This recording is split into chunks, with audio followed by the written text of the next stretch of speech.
በዛሬ ቪዲዮአችን ላይ ጉድ ብላችሁ የምትወጡባቸውን አስገራሚ ቴክኖሎጂዎች አስመለክታችኋለሁ። አዎ ጉድ ብላችሁ እጃችሁን ባፋችሁ የሚያስጭኑ ቴክኖሎጂዎች ዓለም የት እንደደረሰ ላስመልክታችሁ። በመጀመሪያ እንግዲህ ወደ ቻይና ዞር እንላለን። ይሄንን መኪና አዩት። መኪናው የት አለ አትሉኝም እንዴ? መኪናውማ የለም፣ በቃ ሰው የለውም። መኪናው ትራክ ነው፣ እንግዲህ ከባድ የጭነት መኪና ነው። ዞር ስትሉ ደግሞ የሚበር መኪና ዢፔንግ የተሰኘ ተቋም ጀርመን ውስጥ ወስዶ ስትፈልጉ እንደ መኪና ስትፈልጉ እንደ አውሮፕላን ተጠቀሙበት ብሏል። ታዲያ እንግዲህ አገራችን ላይ አብዛኛው ሰው በአውሮፕላን ሲንቀሳቀስ ተመልክታችሁታል። በኤሌክትሪክ መኪና መጨናነቅ ቀረ። ይሄው በቀጥታ አብራራችሁ የምትሄዱበትን አዲስ ቴክኖሎጂም አስመልክተውናል። ወደ ሼንዤን ስንሄድ ደግሞ ዩኤፍሲ እኛ ሀገር ላይ እንግዲህ አይታችሁታል አይደል? ምን ያህል ሰው ሲገረምበት እንደነበረ ሲደሰትበት፣ አሁን በሮቦቶችም ጭምር መጥቶላቸዋል። በቃ ሮቦቶቹ ደም አይፍሰሳቸው እንጂ እየተከሳከሱ ነው። በዛሬ ቪዲዮአችን ላይ ይሄንንና መሰል አስገራሚ ቴክኖሎጂዎችን የማስኮመኩማችሁ ቴክ ቅምሻ የተሰኘውን ፕሮግራም ይዤላችሁ ወደ እናንተ መጥቻለሁ። ከወዳጅ ዘመዶቻችሁ፣ ከጓደኞቻችሁ፣ ከልጆቻችሁ ጋር ሆናችሁ እየተዝናናችሁ የምትኮመኩሙትን ፕሮግራም አምጥቼላችኋለሁ። ላይክ፣ ሰብስክራይብ እያደረጋችሁ ይሄን ቻናል መከታተል ሰብስክራይብ ማድረግ እንዳይረሳ። ወደ ቪዲዮአችን እንግባ።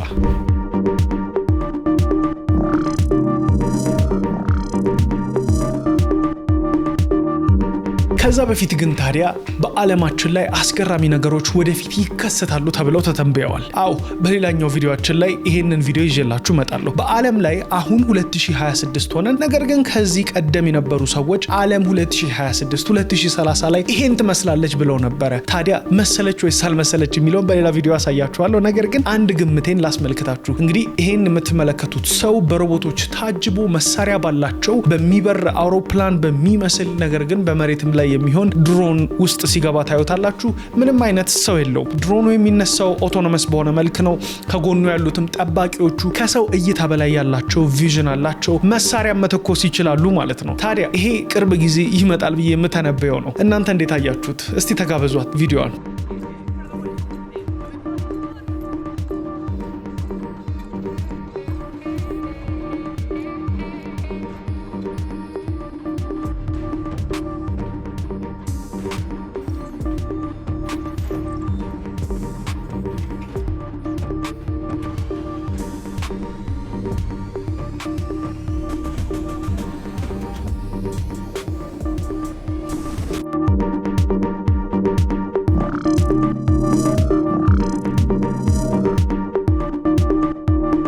የዛሬው የቴክ ቅምሻ የመጀመሪያ ያስገረመኝ ነገር እንግዲህ ወደ ቻይና የተመለከትነው ኦቶኖመስ መኪኖች ናቸው። ኦቶኖመስ ማለት እንግዲህ ምንም አይነት ሹፌር የሌላቸው ነው፣ ግን ቢያንስ ጋቢና ራሱ ነበራቸው። አሁን እኮ መኪናው የት ሄደ ነው የምትሉት? እስቲ ተመልከቱት። መኪናው እንደምትመለከቱት እየሄደ ነው። አስፈላጊ የላይዳር ሴንሰሮች፣ እያንዳንዱ አንድ መኪና ሊሄድ የሚያስችሉት ሙሉ ዴታዎች በሙሉ አለው። እያንዳንዱ መኪና ጭነትን ይዞ እየሄደ ነው በመንገድ ላይ። ከዚህ በፊት አንዳንድ ፖርቶች ነበሩ። ያ ማለት ወደቦች፣ ምንም አይነት ሰው የሌለባቸው ኮንቴነር የሚጭኑት የሚያወርዱት በሙሉ እነዚህ መኪኖች ነበሩ። አሁን ወደ ጎዳና ወጥተዋል ማለት ነው። እኛ ሀገር እንግዲህ ምን ያህል ሰው በእነዚህ ጭነት መኪና በማሽከርከር እንደሚተዳደር ታውቃላችሁ። አሜሪካ ውስጥ ራሱ ትራኪንግ ቢዝነስ ይሄን የሚያክል ገቢ በአመት ያስገባል። ታዲያ ካፒታሊዝም በጣም ከባድ ነው። እያንዳንዱን ነገር ወደ ትርፍ መቀየር ነውና መጨረሻው እንግዲህ ወደዚህ እየመጣን ይመስላል። ሰዎች ውድ እየሆኑ ስለሆኑ ማለት ነው። በርካሽ ዋጋ ደግሞ እነዚህን እያመረትን ቀንና ሌሊት 24/7 ደከመኝ ሰለቸኝ ሳይሉ መጓዝ የሚችሉ መኪኖችን መስራት የሚችሉ ሮቦቶችን እያመጡ ነው። ይሄን ነገር ትደግፉታላችሁ ወይስ እንዴት ነው? እስቲ እንመልከታችሁ የተለያዩ ሰዎችን መልከታ በዚህ ላይ ሐሳብ አስተያየታችሁን አስቀምጡልኝ። Trucks, autonomous vehicles, but you know the notion that there won't be a driver in the vehicle, our industry doesn't think is going to happen for a long way off. Supply chain challenges, and one of those notably has been a driver shortage, and that's definitely an area where our technology can help out.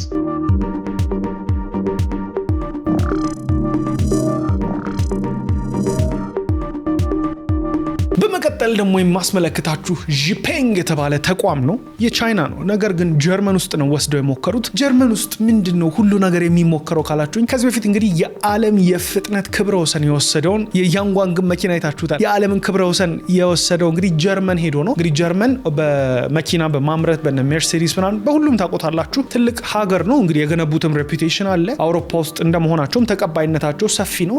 ከዚህ በፊት እንግዲህ የቻይና መኪና ሲባል ነበር የሚባለው። አሁን ግን እንግዲህ ለንደን ላይ ዩኤስ ላይ በጣም ውድ የሚባሉ መኪኖች በቻይና መኪኖች ሆነዋል ማለት ነው፣ ሀብታሞች የሚይዟቸው። ታዲያ ዢፔንግ ያደረገውን ነገር ላስመልክታችሁ። መኪና ነው ወይስ አውሮፕላን ነው ብትሉኝ እንመልከተው የዢፔንግን መኪና። መኪናው የዢፔንግ መኪና በውስጡ አውሮፕላን አለው ነው የምላችሁ። አዎ መኪና እንደ መኪና ትፈልጉታላችሁ፣ ትሄዱበታላችሁ። አይ በቃ እስቲ በረር ብለን እንምጣ ካላችሁ ደግሞ አቁማችሁት ከውስጡ ይወጣል። እንደምትመለከቱት እየበረራችሁ መሄድ ነው ማለት ነው። ተመልሳችሁ ከታችሁት ደግሞ በመኪናችሁም ትሄዳላችሁ። ስለዚህ ይሄን ቴክኖሎጂ እንግዲህ ለገበያም ለማውጣት ሬዲ እንደሆኑ እያሳዩ ነው፣ ሙከራዎች ላይ ናቸው። እንግዲህ ዓለም በዚህ ፍጥነት እየተጓዘ ነው። በዚህ ቪዲዮ ላይ እንደውም ስለ ኤአይ ብዙ አናወራም። አርቲፊሻል ኢንተለጀንስ ደግሞ ሌላ ታሪክ ውስጥ ገብቷል። ለመጥቀስ ያክል የኪሚኬ አዲሱን ሞዴላቸውን ብትመለከቱት እጅግ የሚያስገርም ነው። እንግዲህ ቻይና አሜሪካ እንደምናውቀው እነ ክሎድ እነ ቻት ጂፒቲ እነ ጄሚናይ በቃ አስገራሚ ኤአይ ቱሎች አሉ ቀን በቀን የምትጠቀሙባቸው። ነገር ግን ዋጋቸውም ወደድ ይላል። እነ ክሎድን ብታዩት የክሎድ ማክስ ሰብስክሪፕሽን $100 ነው። ይገባዋል አይገባውም? ይገባዋል ይላሉ። የክሎድ ደግሞ ከዛም በላይ $200። እንዲሁም ደግሞ ፔያሱጎ የሚባል ስትራክቸር ውስጥ ይመጣሉ። ፔያሱጎ ማለት ለኤአይ በወር ሳይሆን የምትከፍሉት በተጠቀማችሁት ልክ ነው። እንደ መብራትና እንደ ውሃ እንደ ዋይፋይ ለኤአይ ልትከፍሉ ነው ማለት ነው ወደፊት። ታዲያ እንግዲህ የቻይና ሞዴሎቹ ደግሞ ዋጋውን ሰብረው በመውጣት በነፃ ሁሉ የምትጠቀሙባቸውን አምጥተዋል። በዚህ አጋጣሚ እንግዲህ አርቲፊሻል ኢንተለጀንስ ለመጠቀም መክፈል ላልቻላችሁ ሰዎች በቀላሉ ኤአይ ቴክኖሎጂዎችን እንግዲህ ከስልካችሁ እንዲሁም ከላፕቶፓችሁ ላይ ያለ ኢንተርኔት ያለ ምንም ክፍያ መጠቀም የምትችሉባቸውን እንግዲህ ቪዲዮ ሰርቼላችኋለሁ። ይሄንን ቪዲዮ ተመልከቱት። ስለዚህ የኪሚኬ አዲሱ ሞዴል አስገርሞናል። ግን ዛሬ ስለ ኤአይ ብዙ አልጠቅስም ስላልኩ ስለ ኤአይ ደግሞ መማር ማወቅ የምትፈልጉ ሰዎች ከየት እንጀምር ለምትሉ ሰዎች ሙሉ በሙሉ እንግዲህ ቪዲዮ በነፃ ቱቶሪያሎች አዘጋጅቼላችኋለሁ። ተመልከቷቸው። ታዲያ ሀሳብ አስተያየታችሁ ምንድን ነው እዚህ ላይ?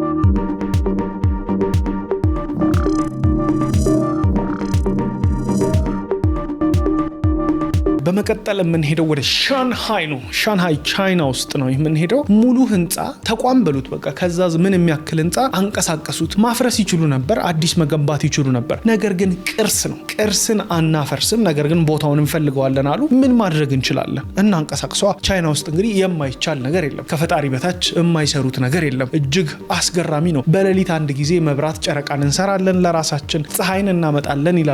በቃ የማይደረግ የማይፈጠር ነገር የለም። ምናልባት እንግዲህ እያንዳንዳችን የለበስነው ልብስ የምንጠቀማቸው እቃዎች ስቱዲዮ ውስጥ የምነካው የማደርገው ሁሉ ቻይና እያንዳንዱ ነገር ባይሰራ እንኳን ዲዛይን ይደረጋል። ዓለም ዋንጫውን ብትመለከቱ ስፔን ነች ያሸነፈችው በትክክል። ነገር ግን ከስፔንም በላይ ቻይና አሸንፋለች። ዓለም ዋንጫው እንዲካሄድ በርካታ ቴክኖሎጂዎችን ስታቀርብ በርካታ ኢንፍራስትራክቸሮችን ከለበሷቸው ማሊያዎችና ኳሶች እያንዳንዳቸው ጀምሮ እጇን አስገብታለች። ስለዚህ ቻይንኛ መማር ደግሞ ትልቁ ነገር ሆኖ አግኝቼዋለሁ። በቀላሉ እንግዲህ ቻይና ዓለምን እየመራች ነው። ወደፊት የት እንደምትሄዱ አስቡት። ቻይንኛ ማወቅ ወሳኝ ነገር ነው ማለት ነው። ታዲያ እንግዲህ ወደ ቻይና በመሄድበት ሰዓት ቀጥታ 7500 ቶን የሚመዝን ፍሎር ኤሪያው ደግሞ 4030 ስኩዌር ሜትር ያለውን እንግዲህ 432 ስሞል ዎኪንግ ሮቦትስ ተንቀሳቅሰው እያንዳንዶቹ ሮቦቶች እንደ እግር በመሆን በሙሉ 10 ሜትር በቀን እየተጓዙ ይሄንን ቤት አንቀሳቅሰውታል። እንዴት አያችሁት? ከዚህስ ደግሞ ምን መማር እንችላለን?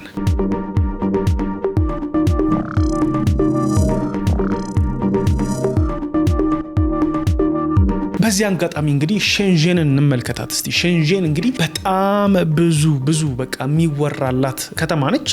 ሼንዤን እስቲ ከላይ ከከተማ ደግሞ ዞር ብለን እንመልከታት። ሼንዤን የዛሬ 30 ዓመት በፊት እንግዲህ የአሳ አጥማጆች ከተማ ነበረች። አሁን ግን በዓለማችን ላይ አሉ የምትሏቸው የቴክኖሎጂ ኩባንያዎች በሙሉ ምርታቸውን እዛ ነው የሚያደርጉት። ከነ ኤሌክትሪክ መኪኖች ጀምሮ ስልክ፣ ላፕቶፕ በሏቸው። ቻይና ውስጥ እንግዲህ በሪጅን ነው ሁሉ ነገር የሚሰራው። የሜካፕ ፕሮዳክት ብትፈልጉ አንድ ሪጅን ላይ፣ ለሺፒንግ ቅርብ የሆኑ ኤሌክትሮኒክስ ብትፈልጉ ሌላ ሪጅን ላይ፣ የምግብ መሳሰሉት እየከፋፈላችሁ በየሪጅን ነው የሚቀመጠው። ሼንዤን ታዲያ የኤሌክትሮኒክስ ሀብ ነች። እንግዲህ ሼንዤን ውስጥ ዛሬ ጆኤል የሚባል ስልክ ፈልጋለሁ ብዬ እያንዳንዷን ኮምፖነንት መርጬ አስመርጬ በቀጣይ ወር ላይ ጆኤል የሚባል ብራንድን ከፍቼ የስልክ አምራች ኩባንያ መሆን ይችላለሁ ማለት ነው። የፈለጋችሁትን ማስመረት ማድረግ የምትችሉበት ጊዜ ደርሷል። ገንዘቡ ይኖራችሁ፣ ቴክኖሎጂ አቅሙ ይኖራችሁ እንጂ።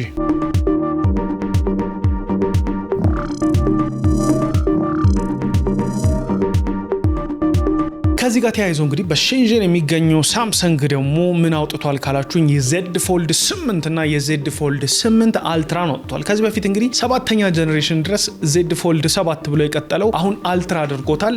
ቆንጆ ስልክ ነው፣ ታጣፊ ነው። ነገር ግን በውስጡ የታይቴኒየም መታጠፊያ ቴክኖሎጂዎችን ይዞ መጥቷል። ዝርዝር ቪዲዮ እሰራላችኋለሁ ስልኩን ይዤው። ታዲያ ይሄን ስልክ እጅግ ያስገረመኝ ደግሞ አዲስ ፎርም ፋክተር ወይም ደግሞ የስልክ የምናውቃቸው ብዙ ጊዜ እንደዚህ አይነት ስልኮች ናቸው አይደል? ስልክ ሳይዝ ታጣፊም ቢሆኑ ሳይዛ ፊታቸው እንደዚህ ሆኖ በዚሁ ነው የሚታጠፉት። አሁን ግን Huawei ለመጀመሪያ ጊዜ አስተዋውቆት የነበረውን እንግዲህ ትሪፕል ፎልዲንግ ፎን ሲያወጣ ሳምሰንግም አውጥቷል። በመቀጠል ደግሞ እንግዲህ አነስ ያለ አሁን በዚህ ሳይዝ የZ Fold 8 አልትራ ያልሆነውን ይሄንን ሳይዝ አስተዋውቋል። ይሄ ፎርም ፋክተር ከዚህ በፊት አልነበረም። አዲስ ነው። ዋጋቸው እንግዲህ $1899 ነው። እነዛኞቹ ደግሞ $2100 $2300 ዩሮ በተለያዩ ሀገሮች ላይ እየተሸጡ ይገኛሉ። እንዴት አያችሁት እነዚህን ቴክኖሎጂ? ከዚህ በመቀጠል የማነሳው ደግሞ ከስልክ ከሰዓት እንግዲህ ዊረብል ቴክኖሎጂዎች መነጽሮችን፣ ቀለበቶችን ጭምር አዳዲስ ቴክኖሎጂዎች አስገብተውባቸዋል። በዚህ ዓመት ውድድሩ እንግዲህ በመነጽር ላይ የሚደረጉ ስክሪኖች ናቸው። ታዲያ ሬባን ሜታ ግላስን ካወቃችሁት እንዲሁም ደግሞ የሜታ ፊውሪ ግላሶች አሉ። ሜታ ብቻውን ደግሞ በዚህ ዓመት መነጽር ማምረት ጀምሯል። ሬባን ይታወቃል።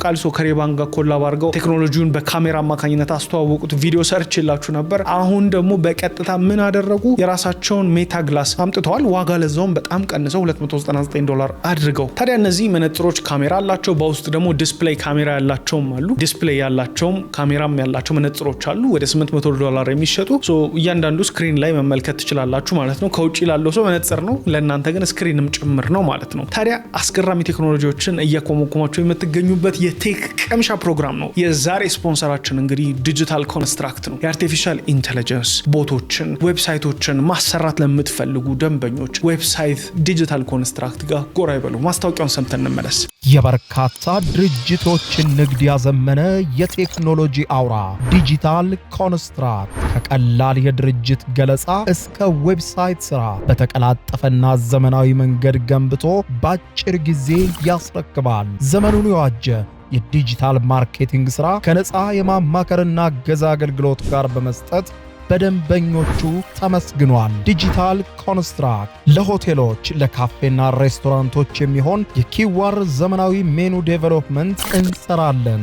በ0955 92 8986 ሃሎ ይበሉን። ድርጅቶን ከዘመኑ ጋር ያራምዱ። ዲጂታል ኮንስትራክት። የዛሬው የቴክ ቅምሻ ፕሮግራማችን ይህንን ይመስል ነበር። ጆኤል ታላርጊ ነኝ። እንግዲህ በቀጣይ ደግሞ በዓለም ላይ የተገመቱ የቴክኖሎጂ ግምቶችን ወደፊት ምን ይሆናሉ አሁን ላይ ሆነን እንግዲህ ወደፊት ስንገምት እንዲህ ሊሆን ይችላል እንላለን። ከዛ ውስጥ እንግዲህ ቴሌፖርቴሽንን ብናነሳ አሁን ላይ በጣም ኢምፖሲብል የሆነ ነገር ነው አይደል? እኔ እዚህ ሆኜ ለምሳሌ አሜሪካ ለመሄድ ብፈልግ ትኬት ቆርጬ በአውሮፕላን ተሳፍሬ ነው የሚሄደው፣ ያው ቪዛው ሲገኝ። ታዲያ እንዴት ነው የሚሆነው ወደፊት ካላችሁኝ፣ በቃ ቪዛ ሲኖራችሁ ቪዛ እንዴት እንደሚሆንም አናውቅም። ያኔ ቴሌፖርት ነው የምታደርጉት። በቃ የሆነ ነገር ውስጥ ትገባላችሁ፣ እዛ ትወጣላችሁ ማለት ነው። እነዚህ ቴክኖሎጂዎች እንግዲህ ከኤአይ ጋር ተያይዞ እጅግ አስገራሚ እየሆኑ ነበር። ከዚህ በፊት እንግዲህ ይሄ ቴሌፖርቴሽን ቴክኖሎጂ እንደነበር የዚህ በፊት የነበሩ የአሜሪካ መሪዎች ሲመለከቱ ሲገረቡ እዚህ ቴክኖሎጂ አይቻለሁ። ነገር ግን ኤአይ ነው ወይስ አይደለም የሚለው እኔ ራሱ መለየት አልችልም። ኤአይ የመጣው ራሱ እንደዚህ አይነት ነገር ላይ ሊያደናግረን ነው የሚል ድምዳሜ ላይ ደርሻለሁ። ዩፎዎች ይመጣሉ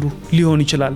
ኤአይ መጥቷል። አሁን የትክክለኛውን ነገርና ያልሆነውን ራሱ መለየት አንችልም። ታዲያ እነዚህን ቴክኖሎጂዎች እንግዲህ በፊት የገመቱልን ሰዎች አሁን ላይ እየኖርናቸው ነው ወይ? ለምሳሌ ወደፊት ሰዎች እንግዲህ ሚረር እንግዲህ በሰዎች መስታወት በሚመስል መልኩ ሰዎች ከሰዎች ጋር ሲያወሩ ቴክኖሎጂ በቪዲዮ ኮል የምንለውን ገምተው ነበር። ሆሎግራም ደግሞ ይሆናል ወደፊት። ስለዚህ እነዚህን የያዘ አዲስ ቪዲዮ ሰርችላችኋለሁ። ቼክ አድርጓቸው። ይመቻችሁ። የዛሬው ቴክ ቅምሻ ፕሮግራም ይሄንን ይመስል ነበር። ላይክ፣ ሰብስክራይብ እያደረግን በሌላ ቪዲዮ እስከምንገናኝ መልካም ቆይታ። ይመቻችሁ።